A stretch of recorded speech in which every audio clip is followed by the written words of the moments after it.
Buenas noches. Doctor, buenas noches.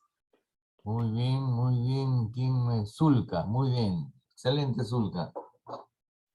Buenas noches, doctor. Muy bien, Ortiz. Buenas noches. Buenas noches. A ver, Buenas rápidamente haremos una lista rápida. A ver, Quispelaya. Presente, doctor. Muy bien. Hugo. Presente, doctor. Muy bien. Manosalva. Presente, doctor. Arango. Presente, doctor. Muy bien. Ortiz.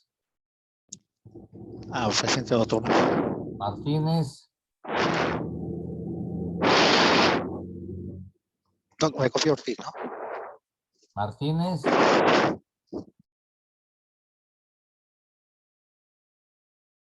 Castro. Presente, doctor. Muy bien. Zulca ya me contestó. Candia. Martínez.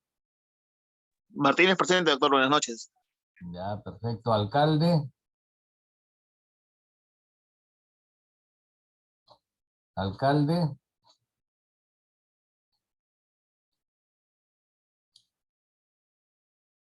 Presente, Mejía. doctor. Ya, Mejía. Alcalde presente. Ya, Mejía. Presente, doctor. Buenas noches. Obregón.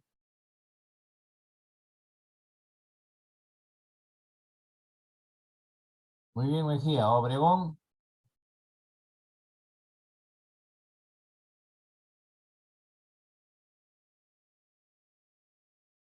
Nada.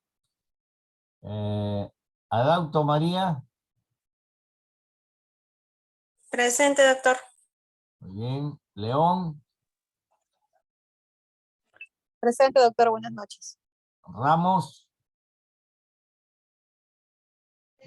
Presente, doctor. Buenas noches. Ya.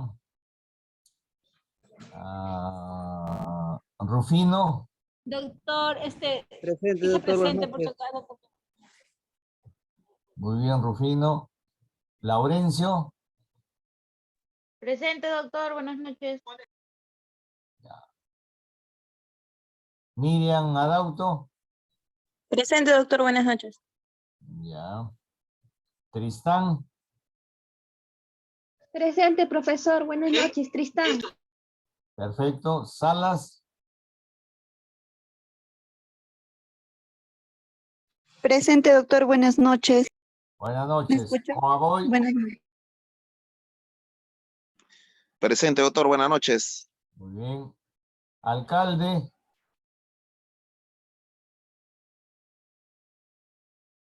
Ni regidor tampoco. Roque. Doctor, buenas noches. Presente. Muy bien. Perfecto, muy bien. Seguimos todavía. Lara. Presente, doctor. Buenas noches. Buenas noches. Santana.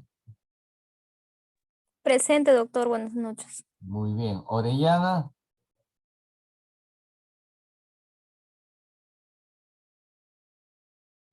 Presente, doctor. Buenas noches. Muy bien. Rojas. Presente, doctor. Buenas noches. Muy bien, Rojas. Me contestó inmediato. Perfecto, muy bien. Ascona. Presente, doctor. Buenas noches. Ya. Ya está Mejía. Sí, doctor. Sí me llamó. Ya, perfecto, muy bien. No la escuché. Ya, a ver, ¿quién me falta? ¿Quién me falta? Quispe Noñovero, Joseph. Aquí, Penuyovero, perfecto, muy bien. ¿Qué más? Doctor, buenas noches. Campos, Ataipanqui, Uriano. Campos, muy bien. Campos, excelente, muy bien. ¿Quién más?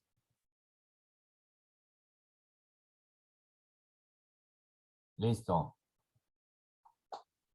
Bueno, antes que nada, por favor, para que anoten. Disculpe, Sí. Salas me llamó, ¿cierto? Sí, me anotó. ya la llamé, correcto. Gracias, muchas gracias. Ya. Para que anoten el resto de trabajos de investigación, los títulos, por favor, un tema número 6, malformaciones fetales. Malformaciones fetales, guión, drogas teratogénicas. Tema número 6, malformaciones fetales, raya, drogas teratogénicas. Tema número 7, diabetes mellitus y gestación. Diabetes mellitus y gestación. Tema número 8, infertilidad. Infertilidad.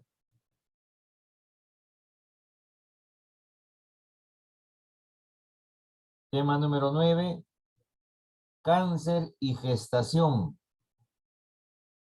El tema anterior era cáncer ginecológico, ahora es cáncer y gestación.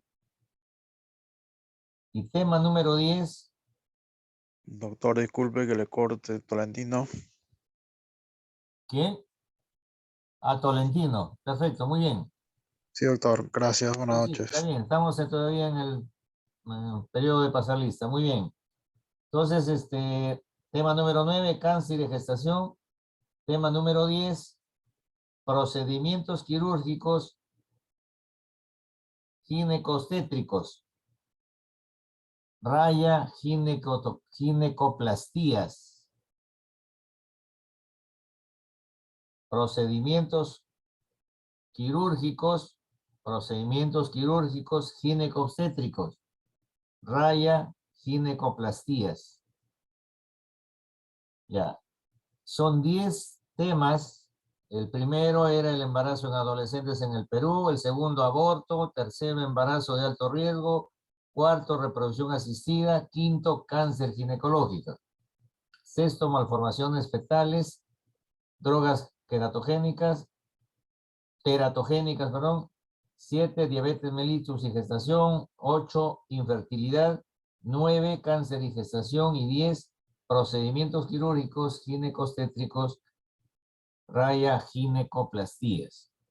10 temas para suficiente número de estudiantes ustedes, de investigadores, cambio el término de investigadores, de tal manera de que puedan agruparse hasta 4, inclusive 5 por grupo y puedan desarrollar los temas. El tema es, como habíamos especificado, es una monografía. De tal manera que a partir de la próxima semana,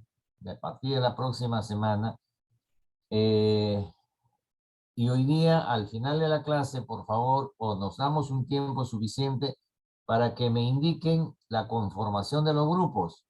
Tenemos el tiempo suficiente que podemos terminarlo el día de la práctica, el jueves, para hacer el ensayo.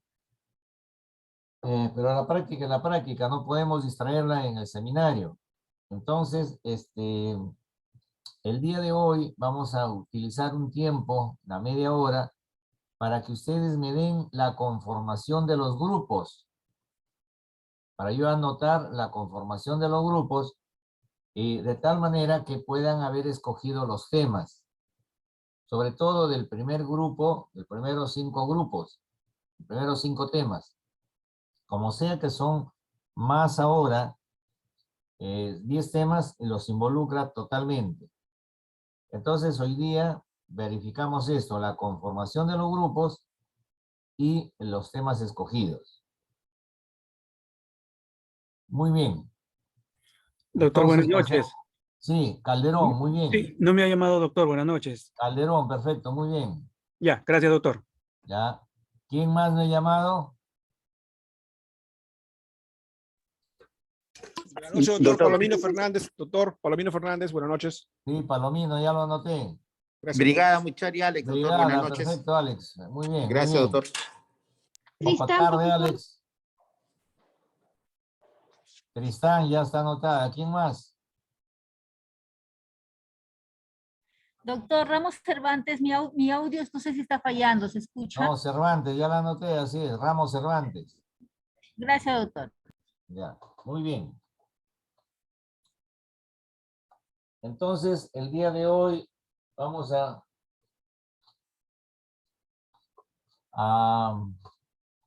ver un tema. En tanto, les traigo un recuerdo de completamiento del tema teórico que hemos visto, de un ítem muy importante que es el líquido amniótico, para un poco concentrarnos ya en el tema del día de hoy, que es precisamente lo que concierne a planificación familiar. También, igualmente, a partir de la próxima semana, en el nivel de seminario, vamos a tomar como seminario los avances de su trabajo de investigación. Vamos a inscribirnos de tal forma de que hoy día decidimos quiénes intervienen el próximo miércoles a manera de seminario, la presentación de los avances de su trabajo, con el fin de poder darles la orientación necesaria en caso fuera preciso. Muy bien, vamos entonces.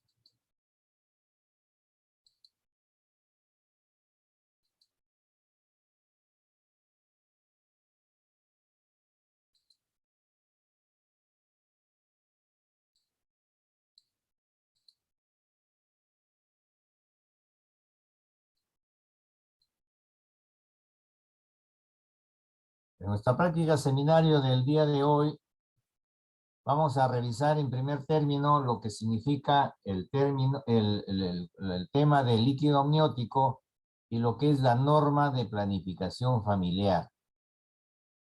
En cuanto a lo que es el líquido amniótico, precisamente, antes de enfocarnos en ese tema, recordarles la pregunta que me hicieron la última vez y que de alguna manera quedó, me parece, un poco en duda. ¿Qué es lo que es el concepto de embarazo ectópico? Aquí tenemos las estadísticas previstas en cuanto a lo que se encuentra mayormente, en cuanto a lo que es el embarazo ectópico, su estadística y su causalidad. El embarazo tubario es el que representa casi el 100% de esta patología y que se encuentra propiamente a nivel ámpula o a nivel istmo, ¿cierto? Istmo, ámpula y tercio. Las causas, como habíamos previsto, generalmente son en relación a procesos inflamatorios, llámesele adherencias. Lo que causa la inflamación son un síndrome adherencial. Y esto está en relación a este proceso inflamatorio del famoso cuadro de enfermedad inflamatoria pélvica. Entonces, casi ocupa el 100% de causalidad y presentación del embarazo ectópico. El embarazo abdominal, ectópico abdominal, va ubicado en el saco de Douglas, es decir, en la parte abdominal netamente, en el fondo del saco recto uterino. El embarazo ovárico, habíamos dicho que es bastante raro, pero se da. Igualmente el examen a nivel del cervix, a nivel del cuello uterino. Y esto produce hemorragias incoercibles y difícil de cohibirlas. Por eso es que es una situación bastante complicada, bastante grave, que sorprende. Hay un periodo de amenorrea indeterminado y el signo cardinal es la hemorragia. Hay una hemorragia incoercible que no hay forma de detenerla. No hay forma.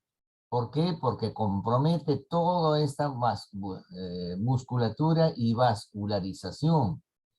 Y que indudablemente hay que recurrir necesariamente al bloqueo. Y el bloqueo significa una histerectomía.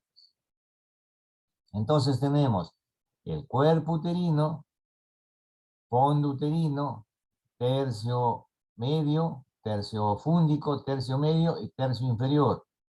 Cavidad. En esta cavidad, con tercio fúndico, tercio medio y tercio inferior, es cavidad. Ese es el embarazo normal. Embarazo normal. Nidación normal, implantación esperada. Lo normal, lo que se espera finalmente es que sea fúndica.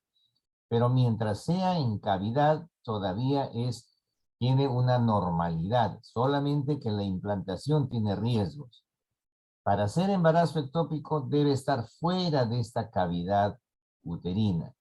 Llámese el istmo, llámese la trompa, llámese el ovario, la fimbria o el cérvix. Muy bien.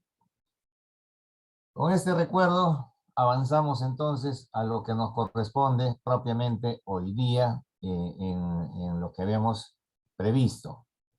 En lo que se refiere al líquido amniótico. Líquido amniótico. Es una solución que se ubica precisamente en la bolsa amniótica, dentro del amnios. Y aquí tenemos su origen, de dónde se forma. En un inicio se establece una secreción de las células del amnios.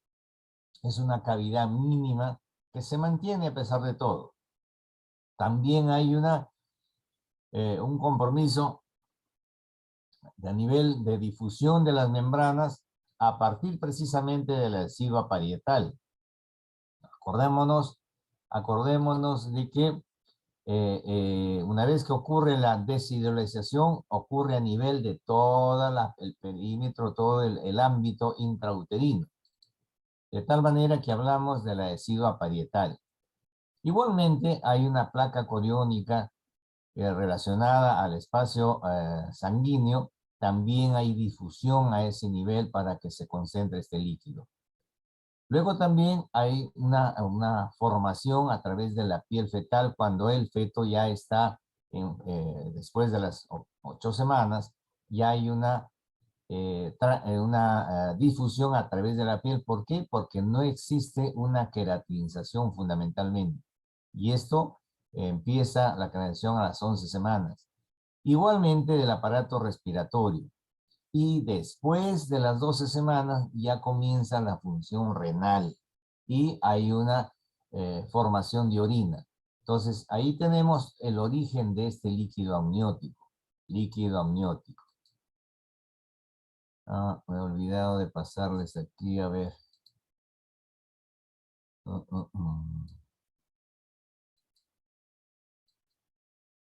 Ya. En cuanto al volumen, tenemos establecidos promedios que sobre las 10 semanas tenemos un promedio de 30 milímetros cúbicos. Hacia las 20 semanas, fíjese la cantidad que se forma. Aquí es una cantidad mínima en las primeras 10 semanas, llámese en el primer trimestre, pero ya hacia el segundo trimestre, y al final del segundo trimestre ya tenemos, a mediados del segundo trimestre tenemos 350 de líquido amniótico. Y hacia las 37 semanas, estamos bordeando los 1000 centímetros cúbicos. 1000 centímetros cúbicos. Una cantidad menor de 700 podría indicar alguna deficiencia. Entonces son los volúmenes que se esperan del líquido amniótico. Ahora, ¿qué compone este líquido amniótico? Lógicamente, tiene un gran componente que es agua. Agua. Un 99% de agua. El resto son células epiteliales, sales orgánicas, restos de proteínas, carbohidratos, enzimas, hormonas, que están, lógicamente, por su difusión, pueden encontrarse, pero en mínimas cantidades. Fundamentalmente, agua. Entonces, a veces hay preguntas de examen, ¿cierto? ¿Cómo funciones del líquido amniótico? Indudablemente, como hay una ley de física, es un ambiente donde está proyectándose y dinámicamente un organismo en crecimiento, un organismo en crecimiento. Y precisamente tiene que estar en un medio líquido para que no haya procesos que puedan presionar o puedan inhibir este crecimiento dentro de las dimensiones anatómicas, genéticas programadas. Entonces permite un crecimiento simétrico dentro de la ley física. Indudablemente también se le reconoce una barrera contra las infecciones, porque de alguna forma recubre, protege como barrera.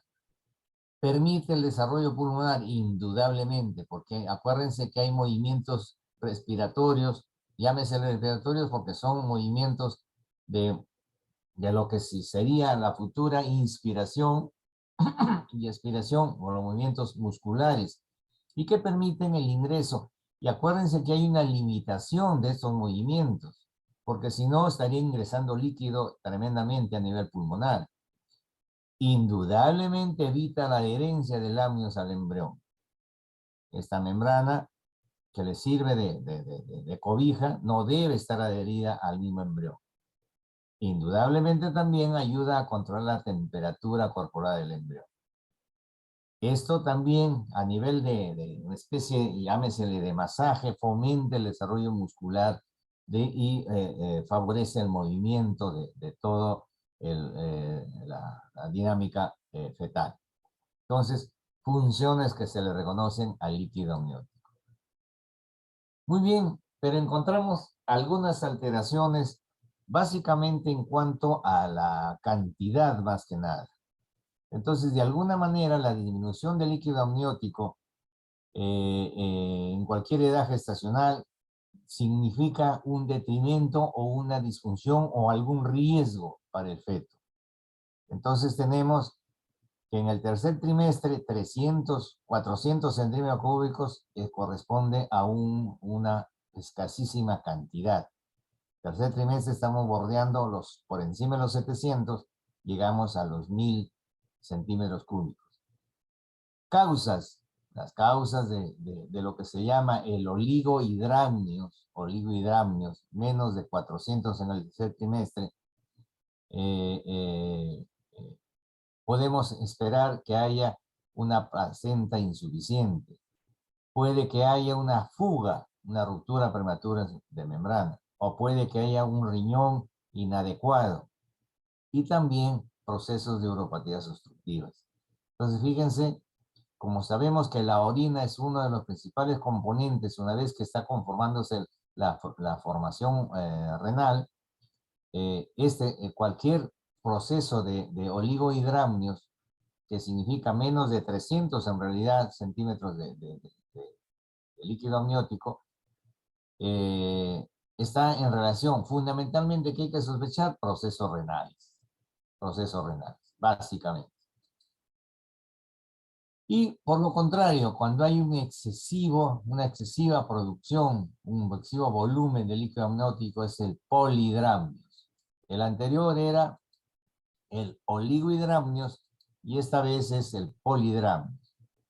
Como causa, no hay una cosa específica, podemos esperarlo y hay que mirar cuál es su posible manifestación, pero hay una causa idiopática que supera más del 50%. Se espera en procesos diabéticos, se espera eso. Igualmente, puede haber un proceso de atresia esofágica o procesos intestinales fetales que podrían derivar en una excesiva producción de líquido amniótico. Igualmente, cuando hay procesos de anencefalia, o sea, el feto no tiene cómo consumir el líquido y hay una excesiva producción. Igualmente en embarazo múltiple o procesos de isoinmunización. Entonces ya vemos las causas del polihidramnios cuando el líquido amniótico supera los 2 litros, supera los 2000 centímetros cúbicos. Entonces ahí tenemos el recuerdo de lo que es el líquido amniótico y sus patologías o su presentación anómala, tanto como oligohidramnios o polihidramnios. Muy bien. Comentado todo este tema, nos vamos ahora sí a concentrarnos en nuestro tema principal, que es lo que se denomina la norma de planificación familiar. ¿Y qué significa una norma de planificación familiar? O preguntaríamos primero, ¿qué es planificación familiar? Habíamos entendido y habíamos dicho que el fenómeno reproductivo dentro de nuestra especie precisamente está dentro del concepto que es un fenómeno natural, pero que se diferencia del resto de seres vivos porque es un fenómeno natural raciocinado, una decisión inteligente. Es decir, nosotros voluntariamente decidimos si vamos a reproducirnos o no. Sin embargo, aún por situaciones poblacionales, de realidad poblacional, de contingencia poblacional, muchas veces este concepto de que nuestra reproducción, nuestro fenómeno reproductivo es un hecho raciocinado, inteligente, se vuelve un poco irracional y de ser responsable se vuelve una decisión un tanto irresponsable. De tal manera que en vez de decidir cuándo me puedo reproducir, si tengo condiciones para reproducirme, ¿qué significa? ¿Cuántos hijos voy a tener? ¿Cómo los voy a tener? ¿Y cuándo los voy a tener? Puede que grupos poblacionales, por situaciones de naturaleza, precisamente de desorganización, muchos grupos poblacionales han tendido a reproducirse de una manera un tanto irracional, de un tanto irresponsable. Es decir, así como antiguamente había una gran fecundidad, es decir, una maternidad exuberante, pero igualmente una mortalidad exuberante. De tal forma que se vio que el éxito reproductivo que se ve con nosotros como género vivo tenía que ser regulado para garantizar precisamente que nos reproduzcamos en forma responsable, es decir, sabiendo cuántos hijos vamos a tener, cuántos hijos podemos tener y decidir inteligentemente frente a esa realidad. Es así de que los estados, los grupos poblacionales decidieron hacer un convenio y establecer formas de mantener un mejor estado de reproducción. Y esa forma de reproducirnos inteligente ya no es que nos reproducimos insensatamente o de manera irresponsable, sino convenidamente, y a eso se le indica mediante el fenómeno de planificación. O sea, planificamos nuestras familias, planificamos.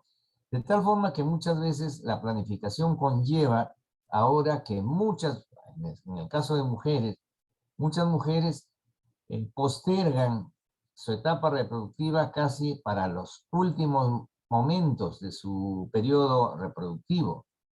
Todo eso también tiene una consonancia y también tiene un efecto. Hasta dónde es mejor o hasta dónde no puede ser riesgoso hacer eso, sin embargo, es nuestra realidad. Unos y otros.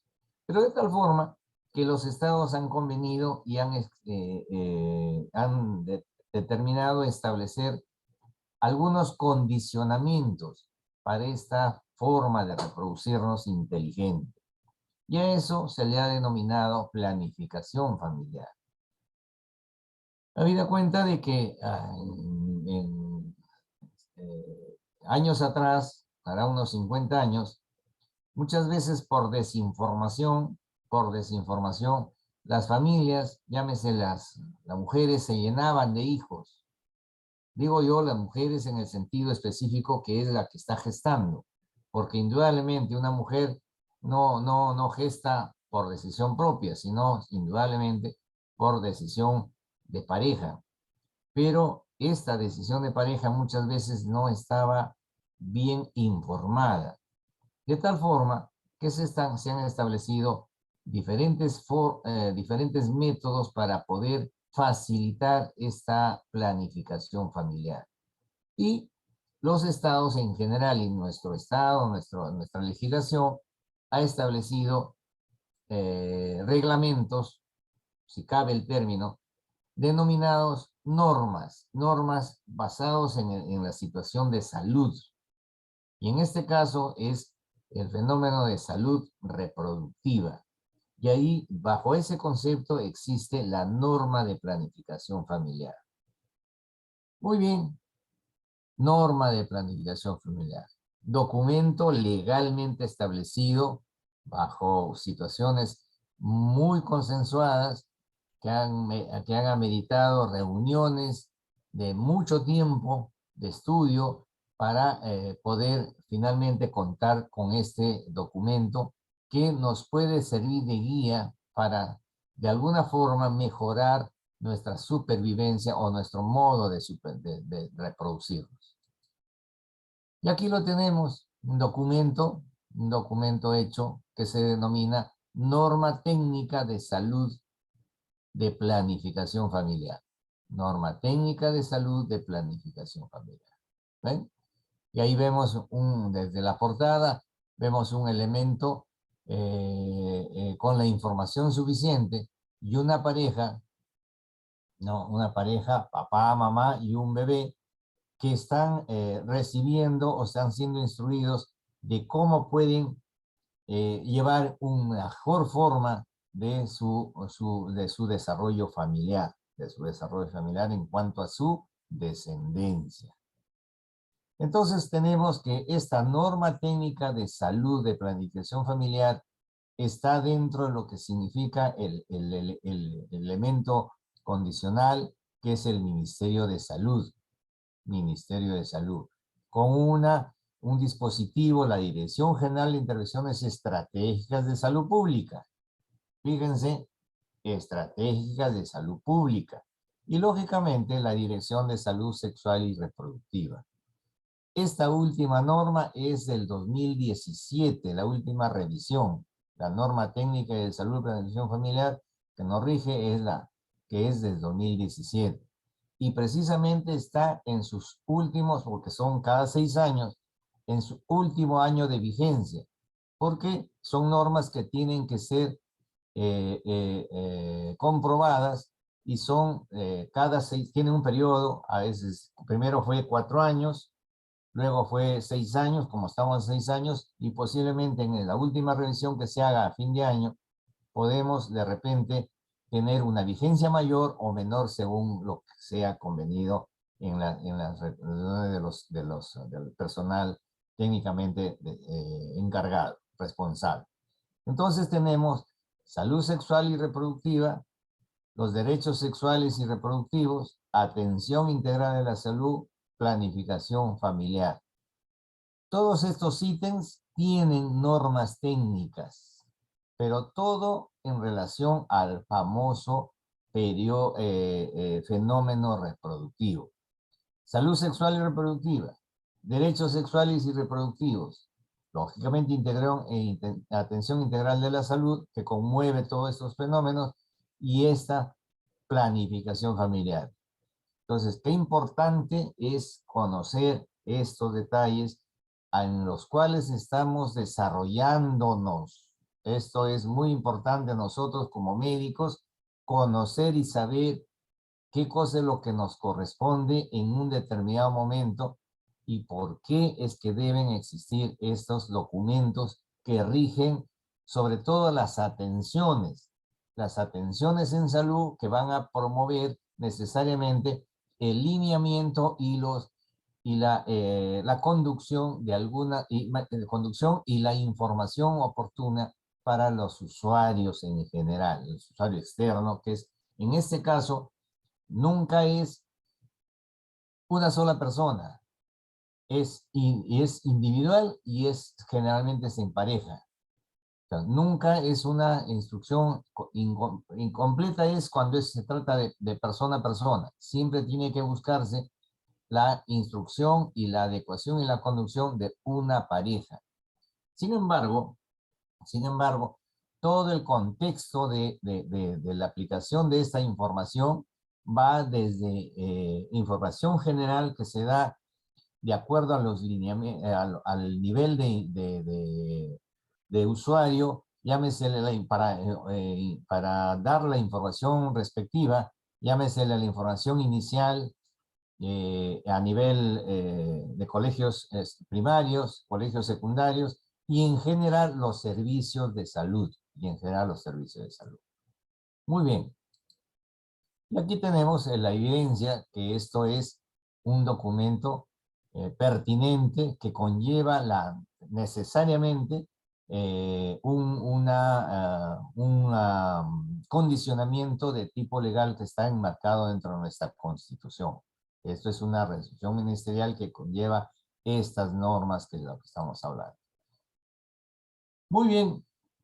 Y precisamente esta última norma, aquí les he traído unos extractos de lo que contiene esta norma de planificación, y que me he permitido traer unos extractos para poder detallarlos y poder resaltar lo que significa y poder de repente discutir a nivel de la presentación qué cosa conmueve y qué promueve necesariamente la obligatoriedad de establecer estas normas. Ahí tenemos que en nuestro país el riesgo de mortalidad materna ha tenido hacia el 2010 93 defunciones maternas por cada 100.000 nacidos vivos. Fíjense. O sea, casi 100 mujeres se murieron en un momento determinado con 100.000 nacidos, 100.000 partos. En 100.000 partos se murieron 100 mujeres en general. De tal manera que de alguna forma, a pesar de que las condiciones que se han ido dando los servicios de salud, de alguna manera en el Perú, después de estar en una muerte materna de 68 por 1000, se logró disminuir casi un 72% de acuerdo a la aplicación de las diferentes normas. Indudablemente que todos los factores estadísticos que pueden obtenerse, de todas maneras no son realmente demostrativos, no reflejan una realidad completa. ¿Por qué? Porque acuérdense de que la población, en nosotros sobre todo, es una población que vive indistintamente, a la cual no es tan fácil el acceso. Entonces, indudablemente, por cuestiones geográficas, por cuestiones, no siempre tenemos una información completa. Ese es otro detalle. De tal forma que de todas maneras, les hablaba yo hace unos días de los programas que se han denominado desde hace ya unos 20 años, con programas alternos al Ministerio de Salud, con intervención de organismos de acción paralela al ministerio, llámese las ONGs. Por ejemplo, los programas de mortalidad materna cero en la altura, que conllevó a la formación, y aún así se siguen conformando ahora, sino que el asunto es presupuestos a veces. Conllevaba, por ejemplo, constituir un ginecólogo, un pediatra y un anestesiólogo, llevarlos a los sitios donde estaban las gestantes. Para eso habría un censo de gestantes, y ahí se congregaban algunas y conllevaba todo un protocolo de atención. Pero eso es por un lado la atención de la gestante, pero a la vez también es necesario saber si estas gestantes o estas parejas están accediendo a poder manejar información que les permita poder decidir realmente cuántos hijos quieren tener y en qué momento quieren tenerlos. Habida cuenta de que necesariamente tienen que tener la información que una mujer para que se reproduzca tiene que haber llegado a una etapa madura, orgánica. Ya habíamos visto ya en nuestras clases anteriores que ese periodo óptimo, mejor para el proceso reproductivo se obtiene recién después de la segunda mitad de la tercera década de la vida, es decir, sobre los 25 años. Tanto si hablamos en el sentido reproductivo hombres y mujeres, tanto la mujer como el varón estarían en condiciones de reproducirse exitosamente a partir de los 25 años. Sin querer decir que no pueden reproducirse antes, por supuesto que pueden, pero que se garantice un adecuado proceso reproductivo es recién sobre esta segunda mitad de la tercera década. De tal manera que se garantice la salud materna, la salud del producto de la gestación, llámese del hijo, y lógicamente el desarrollo de este hijo. Acuérdense del concepto de reproducción exitosa. El fenómeno de reproducción exitosa es ser fecundado, poder desarrollarse intraútero, llegar a un buen parto, crecer y ser capaz de volver a participar en un nuevo proceso de fecundación. Eso es el éxito de un proceso reproductivo. Es el éxito. ¿Por qué? Porque, muy bien, puede que haya un fenómeno de fecundación, pero puede suceder algún fenómeno durante la gestación y se frustró ese evento reproductivo. Puede ser en el momento del parto y se frustra. Puede ser en el momento de la infancia y se frustra. De tal manera que por decir, es engendrado, es gestado, es nacido, o sea, es un parto normal, un nuevo crecimiento, una maduración y un nuevo estado de gestación, de fertilización. Y lógicamente, como tenemos al organismo materno como el elemento fundamental en el cual van a ocurrir el fenómeno gestacional fundamentalmente, tenemos estos eventos. De tal manera que la información debe propiciarse y debe otorgarse a nuestra población en general para que sepa fundamentalmente que el momento reproductivo es en órganos maduros, que conlleva en nuestra decisión inteligente un estado adecuado de fortalecimiento y de manejo de este fenómeno reproductivo. Muy bien, entonces tenemos algunos datos de que para poder saber que una mujer que quiere tener una vida marital, pero que todavía no está en condiciones de poder reproducirse, llámesele, de poder tener un hijo, tiene que saber cómo conducirse y para eso empieza a obtenerse información para saber cómo evitar una gestación que no se desea todavía, pero que sí conlleva la decisión de tener una vida marital, pero que todavía no desea tener una descendencia. Y ahí nace la información y el manejo de formas y métodos anticonceptivos. Esto tiene la conformación de esta situación de forma como se ha ido dando la información y cómo se ha ido aplicando indistintamente a nivel mundial. Esto ya tiene más o menos desde la época del año 60. O sea, tenemos 60 años de existencia de los métodos anticonceptivos, no solamente los tradicionales, sino los famosos métodos anticonceptivos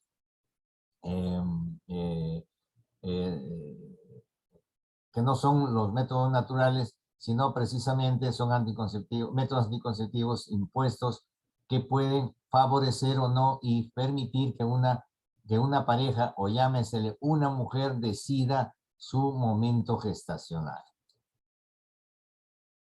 De tal manera que en este caso el Ministerio de Salud ha establecido una serie de disposiciones, llámesele norma técnica, en lo que se denomina la salud en planificación familiar, para que pueda el personal usuario acceder a ellos, y necesariamente conlleva también que tenga que tener un personal instruido, formado responsablemente, para que pueda inducir actitudes coherentes en los usuarios que acuden a los servicios.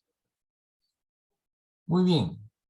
Y aquí nace la pregunta, ¿por qué, de todo lo que hemos dicho, por qué una norma técnica? Precisamente es una norma técnica porque conlleva lo que habíamos mencionado. Conlleva un estatus de derechos de las personas.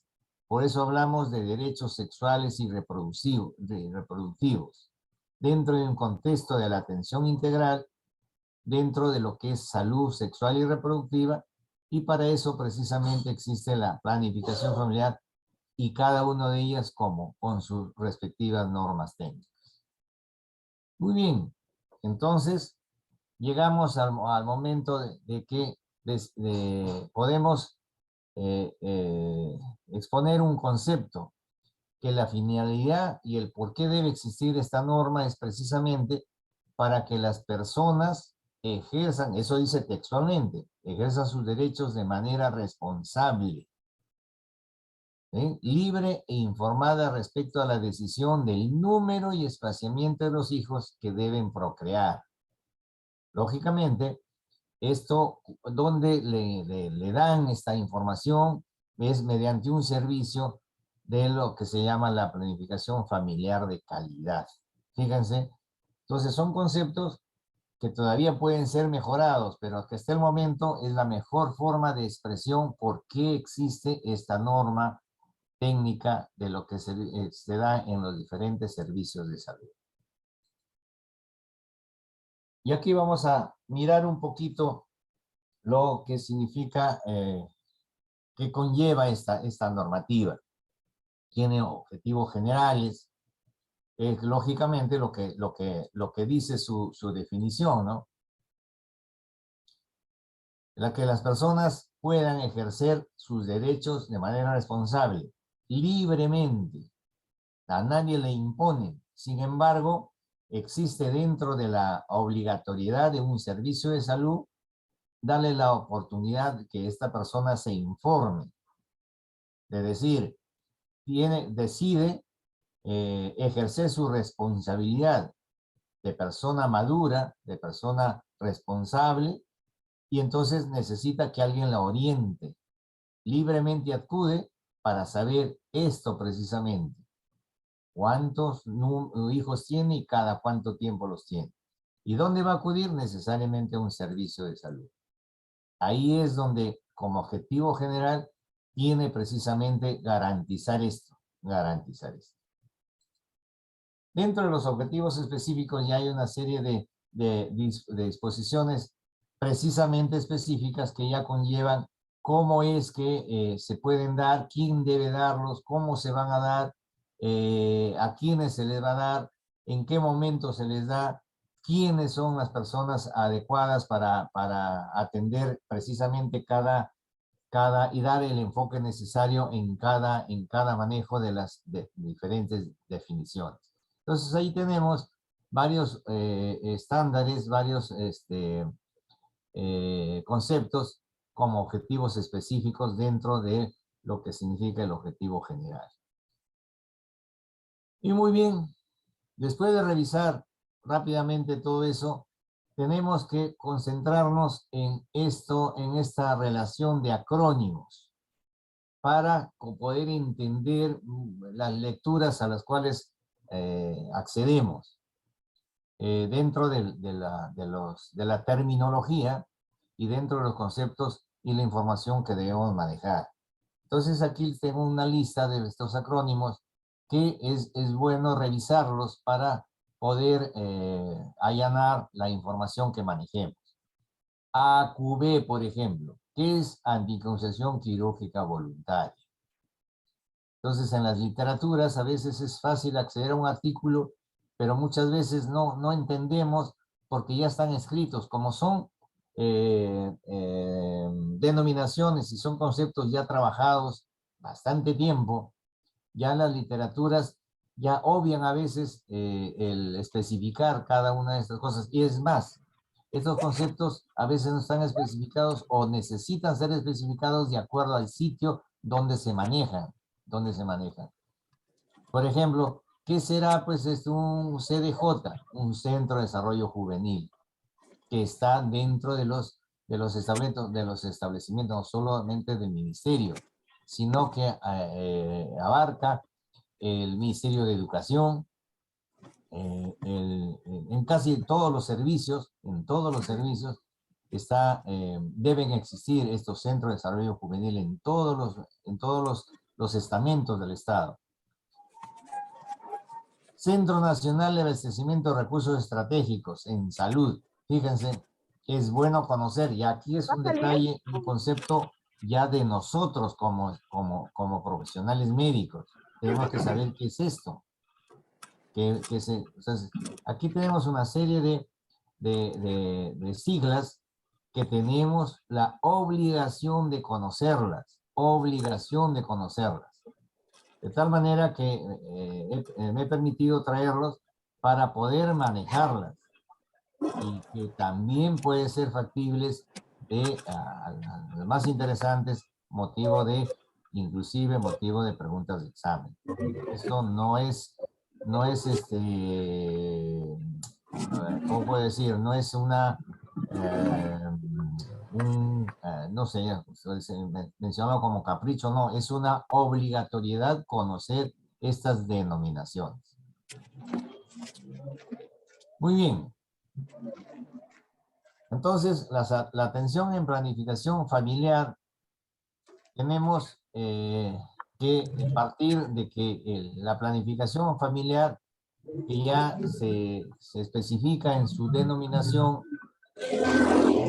no solamente es precisamente decirle cómo evite o no evite un embarazo, sino básicamente es ofrecerle una información completa y la historia de su realidad, de su convivencia. Por eso es que no cualquier persona está en condiciones de ofrecer una orientación, incluso referida al mismo hecho de cómo evita una gestación, sino a quién se le da, cómo se le da y en qué momento se puede establecer una planificación familiar. Pero específicamente lo que es métodos anticonceptivos, ya vamos viendo que los tenemos como situaciones pueden haber métodos anticonceptivos temporales, métodos anticonceptivos definitivos, y puede haber, y ya surge el concepto de la anticoncepción de emergencia. Aquí tenemos que recordar qué cosa es temporal, qué es definitivo y qué es de emergencia. Pero todo estos, para manejar esta información, tenemos que tener en cuenta, primero que nada, que todos estos métodos son y deben ser obtenidos en forma llana, en forma libre, no para provocar una convivencia inadecuada, sino precisamente una mejor convivencia. Y aquí hay un concepto que se liga también con los procesos de infertilidad. Después que una pareja ha tenido hijos, ya tiene un número de hijos determinado, y que libremente decide no tener más hijos, cuando hablamos de métodos definitivos, es que se convierten en parejas infértiles. Ese es un concepto que debemos manejarlo y no debemos dejar de mencionarlo. Y una pareja infértil, una pareja que es fértil y se convierte voluntariamente en infértil, ya sea individual o en pareja, tiene que tener ese concepto. Tiene que tener ese concepto bien claro. Muy bien, volviendo a los métodos. Son métodos temporales, definitivos y anticoncepción, método anticoncepción de emergencia. Este es un recordaris prácticamente porque ya a este nivel casi todos conocemos de lo que estamos hablando. Si no, nos estamos refiriendo para básicamente recordar lo que significa la norma y lo que contempla la norma precisamente. Entonces tenemos en cuanto a lo que es, para poder aclarar algunos conceptos de repente que alguien tuviera bien o tiene alguna duda. Los métodos temporales, la famosa abstinencia periódica, el método de la lactancia materna, los métodos de barrera, ¿cierto? Son métodos temporales, ¿cierto? Son métodos que uno acude a aquellos para evitar una gestación que no se desea y que son momentáneos, temporales. Igualmente, dentro de estos temporales están los métodos hormonales. Y aquí viene la idea de que precisamente acuérdense de lo que hemos hablado, de que existe un eje funcional para mantener la ovulación, es decir, el eje hipotálamo, hipofisiario, ovárico, uterino. ¿No? ¿Se acuerdan ese? El eje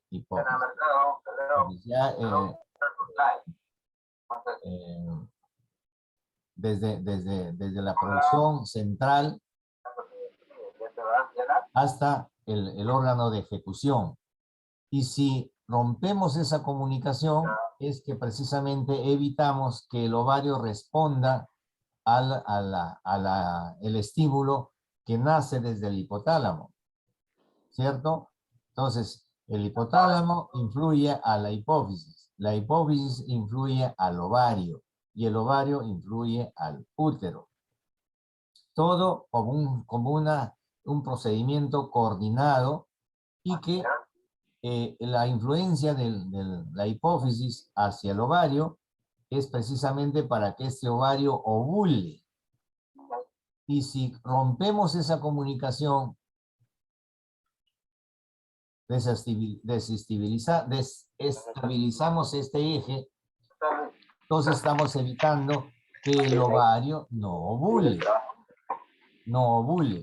Por eso que se llama método anovulatorio. ¿Y cómo es que se establece este eje? Este eje por acción hormonal. Entonces el hipotálamo, el RH hacia la hipófisis FSH hasta el ovario. De tal manera que este nexo de hipófisis al ovario lo rompemos hormonalmente también y por eso surge el famoso método hormonal. Entonces ahí tenemos diferentes, ya sea la microdosis oral, la ampolla mensual, la ampolla trimestral, inclusive los famosos depósitos, los denominados implantes. Todos son hormonas, todas son hormonas. En cuanto a los métodos definitivos, ya es precisamente, definitivo significa una alteración anatómica, no hay otra forma, una alteración anatómica. Y como conocemos por dónde se desplazan los gametos, precisamente bloqueamos esa vía. Tanto para que, evitando que los dos gametos se puedan encontrar. Y esto es lo que hablamos del bloqueo tubario en cuanto a la anticoncepción quirúrgica. Igualmente en el varón existe la cohibir o bloquear la salida del espermatozoide.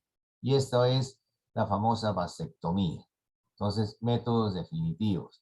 Cuando uno recurre a esto, estamos volviendo estéril tanto a la mujer como al varón. Y desde hace aproximadamente unos 20 años empezó a usarse la famosa anticoncepción de emergencia. Es decir, que ante la posibilidad que exista ya un espermatozoide en el organismo materno, evitamos que éste pueda acercarse al gameto femenino, bloqueando precisamente este fenómeno.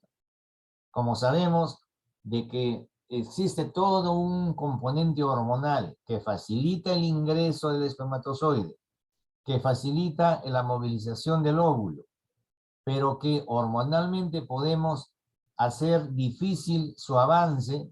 Precisamente en eso está la idea de la anticoncepción de emergencia. Llámesele por grandes concentraciones hormonales que evitan fundamentalmente esta situación.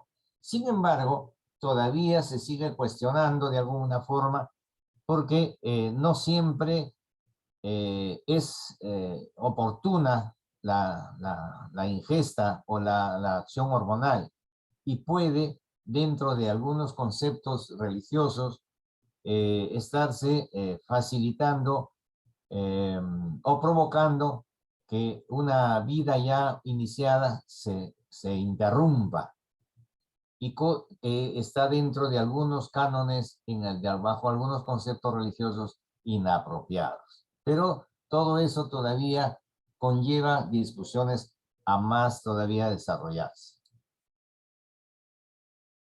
Muy bien, también hay otros métodos que todavía se siguen informando para que la población en general pueda mantener una vida marital conociendo en forma natural y provocando en forma natural la evitación de un embarazo que no se desea, como es lo que conocemos como el coito interrumpido, fundamentalmente. Sin embargo, esto es de muy baja eficacia porque inmediatamente no hay formas de demostrar que las parejas lo puedan acceder fundamentalmente. Muy bien, otro detalle dentro de lo que es la normativa de salud es lo que concierne a quiénes son las personas que deben facilitar la información y quiénes son los que están capacitados, las personas que están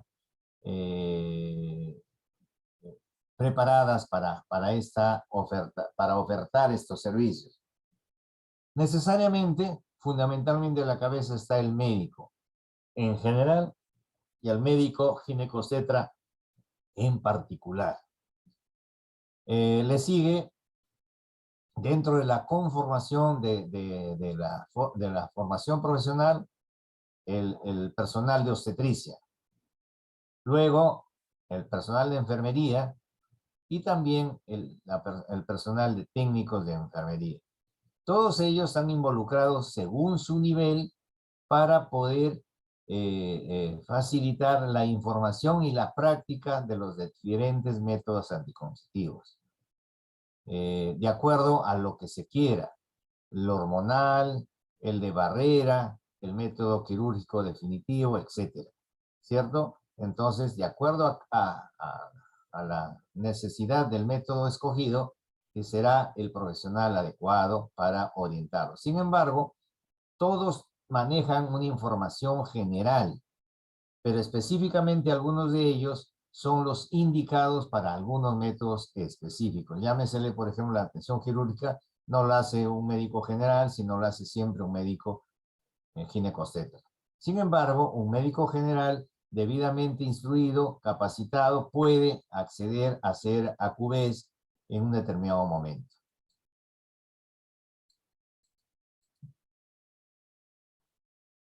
Y como últimos conceptos a definir, tenemos lo que contempla la norma fundamental y necesariamente especificada, son estos derechos y planificación familiar. Es decir, las personas en general como usuarios externas a los diferentes servicios, todos tenemos derechos a que se nos trate y se nos proporcione la información y la orientación adecuada, profesionalmente ejercida, para garantizar precisamente que nuestros derechos no sean alterados o no sean lesionados. Y entonces están especificados derecho de todas las usuarias, todos tienen derecho a los servicios de planificación, fundamentalmente a la privacidad de la información. La persona que acude a un servicio tiene que saber quién es la persona que le está dando este servicio. No es el doctor, no es la doctora, no es el obstetra, la enfermera. Tiene que saber su nombre. Su nombre. Es muy importante porque estas situaciones conllevan intervención de persona a persona. Y cualquiera de estos métodos podría tener resultados contrarios a un estado de salud. Por lo tanto, en algún momento puede crearse unas situaciones de lesión de derechos. Por eso es necesario saber quién y la persona que uno como usuario interno, proveedor de salud, también tiene que conocer a quién le brinda el servicio. Seguridad personal, la comunicación y todos los demás están con respecto precisamente a los derechos universales de cualquier persona que accede a un determinado servicio. Aquí un poquito un cuadro resumen de los diferentes estadísticas que podemos tener en cuenta de la efectividad de los métodos anticonceptivos que uno puede recomendar en un determinado momento, para prever de que realmente lo que uno orienta a una persona sea el mejor en un determinado momento. Y aquí lo tenemos, ¿no? Indistintamente, como para poder obtener la información adecuada. Muy bien. Entonces, con esto he querido traerles un resumen de esta norma con la invitación a que ustedes la revisen, no solamente el resumen, sino revisen cada uno de ellos, porque es motivo de apreciación, y la discusión en general hacia adelante va a ser motivo de calificación. Revísenla, por favor, y en la medida que vamos a ir desarrollando nuestros seminarios, y a partir de la próxima semana, que va a ser la exposición de los trabajos, va a ser motivo de ver cómo estamos internalizando estos conceptos y esta obligatoriedad de conocer los diferentes normas en la atención de salud en general. Muy bien, ¿alguna pregunta?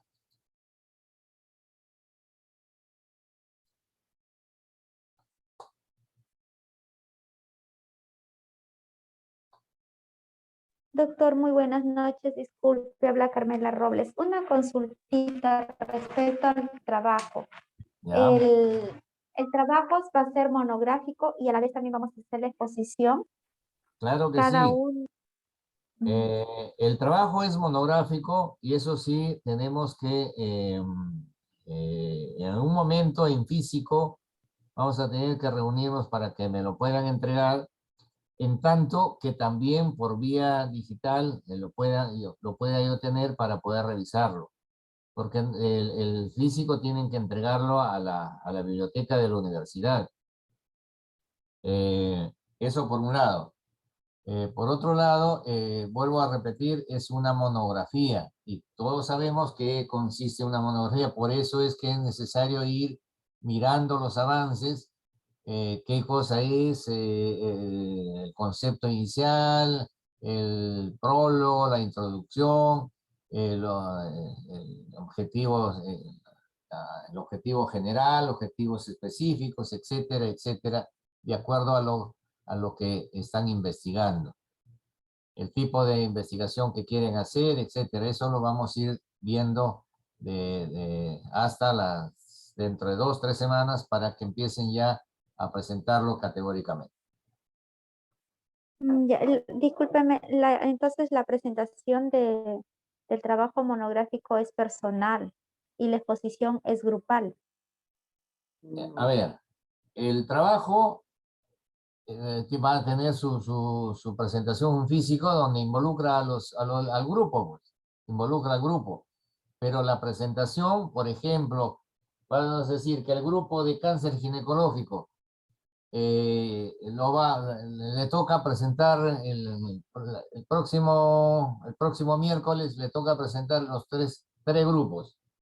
Expone embarazo adolescente, embarazo aborto y embarazo de alto riesgo.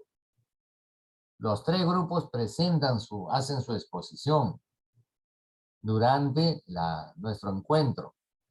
Y el trabajo en físico debe ser entregado a la universidad. ¿Me entendió?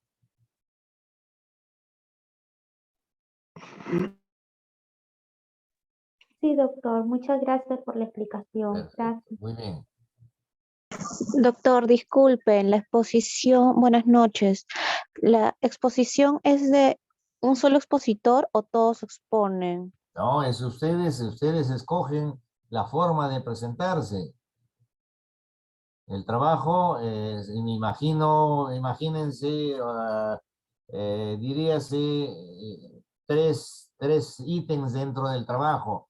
Entonces, la introducción la hace uno, la discusión la hace el otro, etcétera, etcétera. Las conclusiones les da la otra persona, en fin.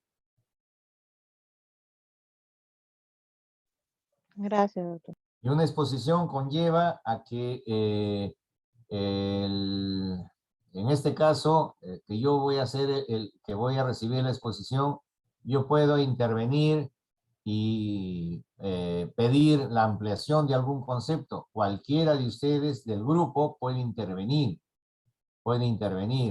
Yo puedo, por decir, embarazo de un adolescente y están presentándome el aspecto epidemiológico o en fin, y puede de que el concepto sea incompleto y yo puedo pedir una ampliación.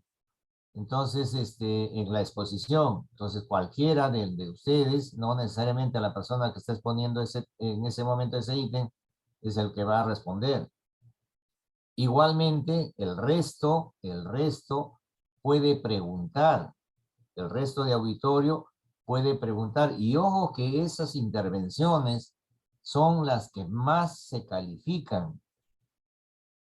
Es decir, no solamente yo puedo repreguntar, sino el grupo de Orellana está exponiendo y Salas le quiere preguntar, y de acuerdo a la pregunta que está haciendo, que va a permitir que Orellana se desarrolle o no se desarrolle, Salas va a obtener un calificativo. Es muy importante esas intervenciones. A veces nosotros dejamos de lado esa exposición del auditorio, la participación del auditorio, cuando es meritorio. ¿Por qué? Porque el tema en sí lo presenta el grupo que ha trabajado, pero sin embargo, todos son temas universales que el auditorio recibe la información y también tiene el derecho de que le aclaren el tema, tienen el derecho de ampliar el tema. De repente, el grupo de Jerónimo está exponiendo embarazo y de repente Roque no le parece lo que está exponiendo porque ella tiene otra información, etcétera, etcétera. Esa es la calificación. Muchas veces, la mejor nota la tiene el que pregunta y no el que responde. Muy bien. ¿Algo más? Doctor, disculpe, no me quedó bien claro. Dijo en un inicio que iba a ser solamente un avance de lo que se va a presentar, más no ya la exposición. No, la exposición es al final, pues, no, por ahora son avances. por ahora son avances de los grupos. Doctor, ya. Claro que sí, por supuesto. Pero entonces ahora entramos en la información que tengo que recibir de ustedes de todos los grupos. Así que nos queda una hora para poder invertirla en ese sentido y poder saber cómo se han agrupado ustedes y saber qué temas van a desarrollar. Doctor, buenas noches. Ya tenemos los grupos conformados con los temas. Se lo envío a través del chat. Ya, perfecto. Voy a esperar el chat para, según eso, tenerlos en cuenta.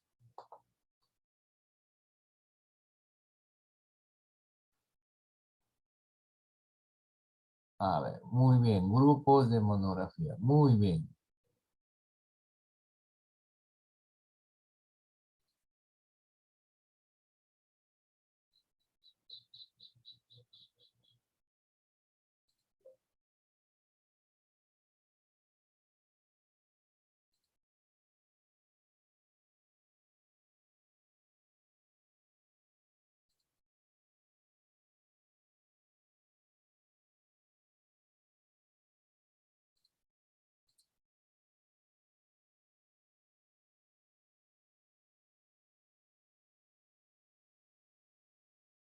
A ver, vamos a ver cómo está esto.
Ya he revisado lo que me han enviado, pero solamente tengo la relación de todos ustedes. Me mandó los grupos.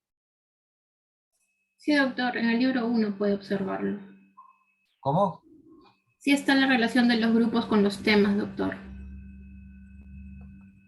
En el libro 1, de repente se le ha abierto el libro 2. Tiene que poner el libro 1.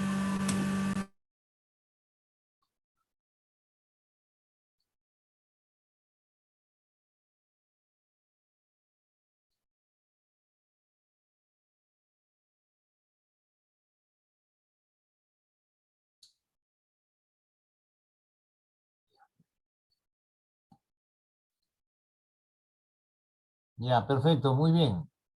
Ya acabo de comprobarlo, ya los tengo los grupos. De tal manera entonces de que en nuestra próxima reunión quisiera ver voluntariamente qué grupos quieren empezar a exponer para mirar cómo están los avances.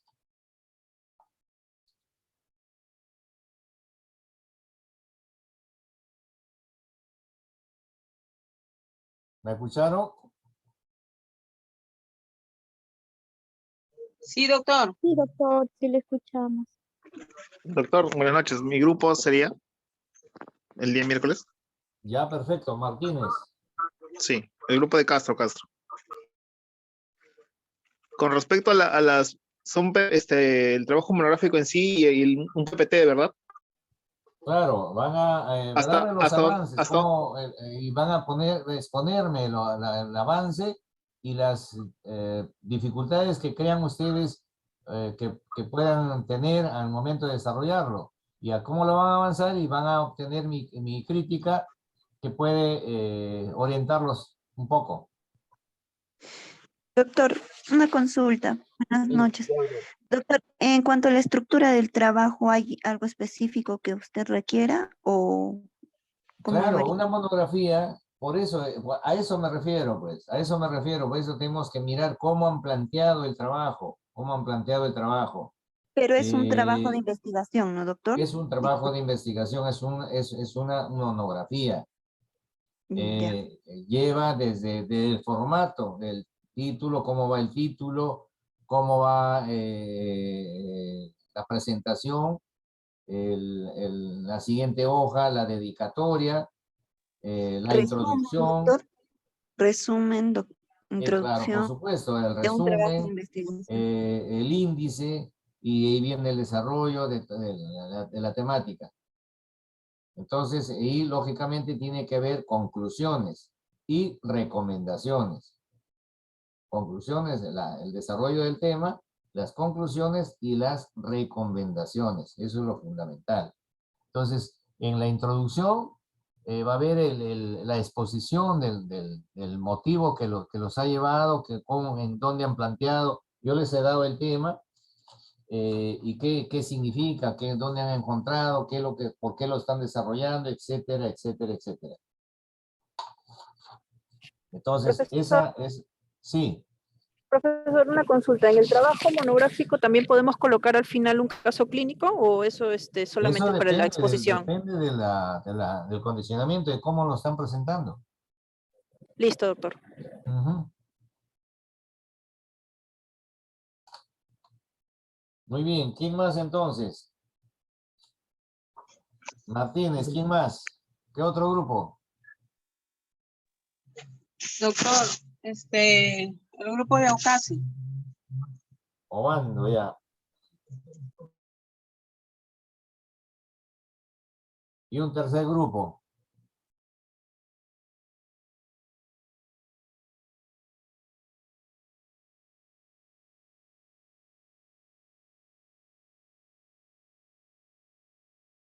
Tres grupos tienen que presentarse.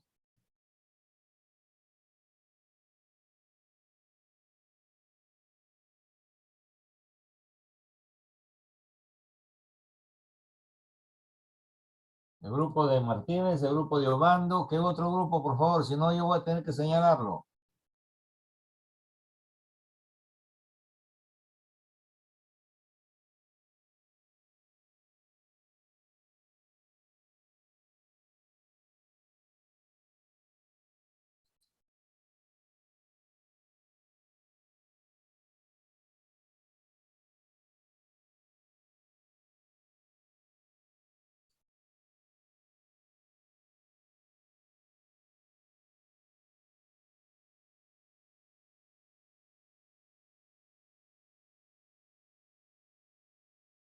Ya, presenta entonces el grupo de embarazo de alto riesgo el grupo de Hugo.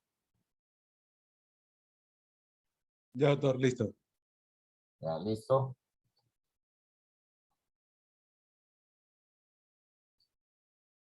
Muy bien. Entonces, Doctor, entonces este miércoles se va a presentar los avances. Estos tres grupos van a presentar los avances. los avances, exactamente. Vamos a escoger, yo les voy a presentar un tema de seminario igual, el que corresponde, y ustedes van a presentar los avances y poder calificarlos, pues, porque todo es nota en lo que corresponde. Avances, son avances para poder saber lo que están desarrollando.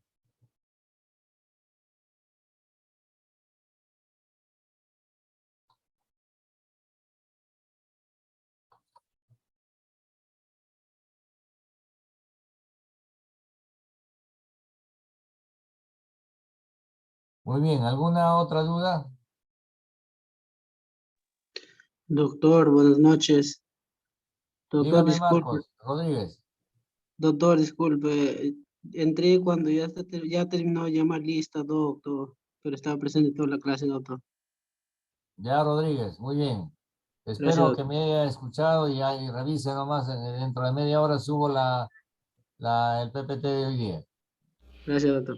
Doctor, buenas Doctor noches. Carmela Camargo, Robles también. Carmela Robles. Sí, Camargo perfecto, muy Rodríguez bien. también, doctor, por favor. Sarabia, Marco, profe, igual. Sarabia, presente. Sí, Está toda la Sarabia, clase. ya te había visto ya. Doctor, Atún Córdoba, Cardonaire, doctor. doctor. Córdoba, ¿quién Doctor, buenas más? noches, Atún Cardonaire. Ya, Túncar. ¿Qué me dice Silvia? Doctor, Obando Chávez presente y Aucasi no está presente porque está de duelo, doctor. ¿Aucasi? Sí, ¿Qué pasó? ha fallecido su papá. Oh, que Dios lo tenga en su gloria. Un abrazo a él y todos ustedes, lógicamente, su compañero. Bueno, así es. Espero que se reponga cuanto antes. La vida continúa, fundamentalmente. Muy bien. Que dígame, Jerónimo.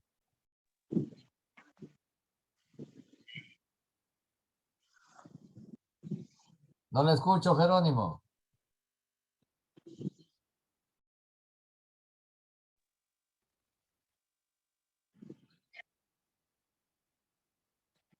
No, no le escucho.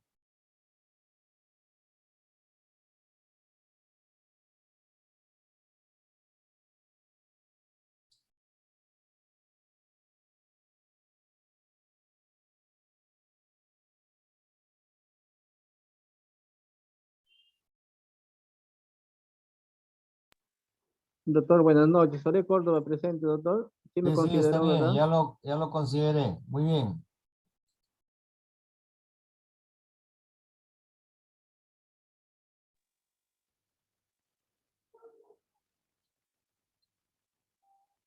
Doctor, ¿Quién?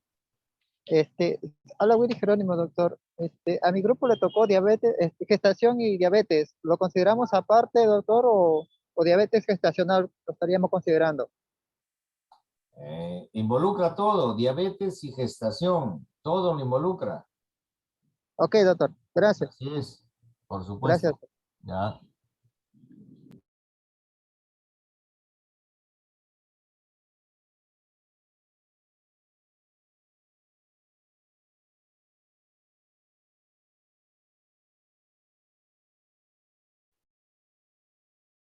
Muy bien.